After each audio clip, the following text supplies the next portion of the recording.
I'm going to tell you about the new BMW base model 1 Series in this video. Remember, I've also done a full detailed video in the lead up to this drive review of this car. You'll find a link in the description where I've gone through everything you need to know about the 118, including the specs, the tech on offer, the safety stuff, and the pricing. So make sure you hit the link in the description to see more details on the 118.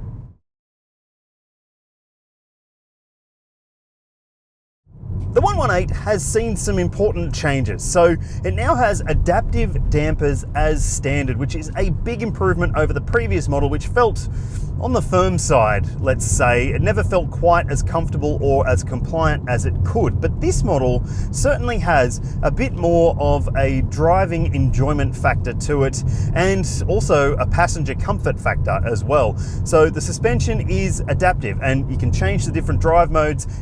You can put it into sport mode if you want a firmer feel on the road, or you can have it in one of the normal modes or a more comfort focused setting that will make it feel, well, a bit softer. And it is still a little bit too bouncy in the normal drive mode in my opinion, but in the sport mode it does feel a bit more tied down to the surface below. Some of the architectural changes that have been made to this chassis for this new generation model do hold pretty good advantages, including the fact that now you've got more direct steering. So the last one wasn't quite as direct. This one is a bit more, well, enjoyable in terms of the way that it quickly changes direction, and it has a bit more of that, I guess, driver-centric feel that the previous 1 Series didn't quite nail. But I think that this is a vastly improved drive experience more generally, and this 118 model still has that thrummy, fantastic little 3-cylinder 1.5 litre turbo petrol engine.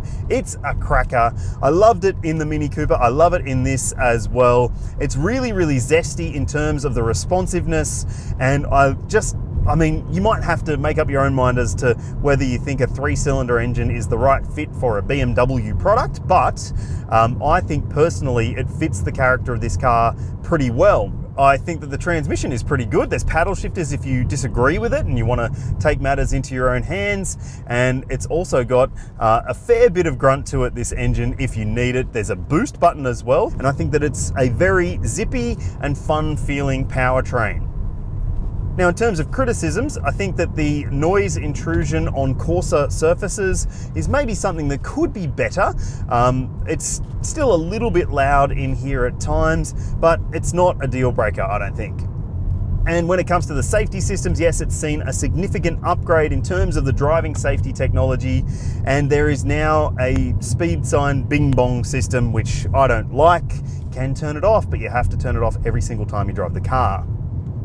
There's also a lane keeping system, and you can adjust the cruise control to be either assisted driving, so it will actually do some steering for you, as well as the accelerating and braking, and sitting at the set speed, of course, or you can just have it as adaptive cruise control if that's what you prefer, if you like to be in control of the steering. That's me, if you're wondering.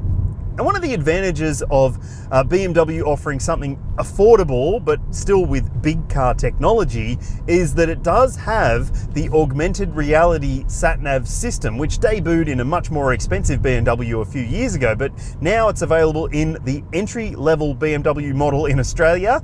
And what that means is basically it shows you a live camera feed and will basically tell you the instruction for which corner you're supposed to take with a little diagram on the screen.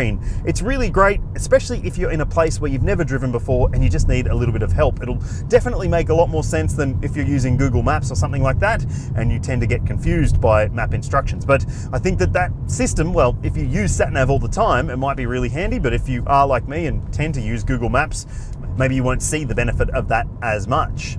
More generally though, I'm pretty impressed with the drive experience in the 118. I think it's a really nice little car to hoon around in. And obviously there's also the M135, and I've done a separate drive review of it. You'll find the link in the description if you want to see what it's like. It's got more power, more torque, a bigger engine, and all-wheel drive. So if you're an enthusiast, it might be the one to go for, but it's also a whole lot more expensive. All right, let's talk about efficiency for the 118. You'll see the official combined cycle fuel consumption figure on your screen now. That's actually a little bit higher than the previous version, which is surprising. Most cars these days tend to be, well, slightly more efficient, but not this one, and that's just on paper anyway. It might not be what you will achieve in real world driving. And now I haven't done my mix of real world driving that I usually do because I'm on this launch outside Melbourne today, and you'll see on your screen what I saw on the screen displayed in front of me. And I think that that is a pretty respectable number for a little 3-cylinder engine like this, but obviously your results may vary, and I would expect that my results would too.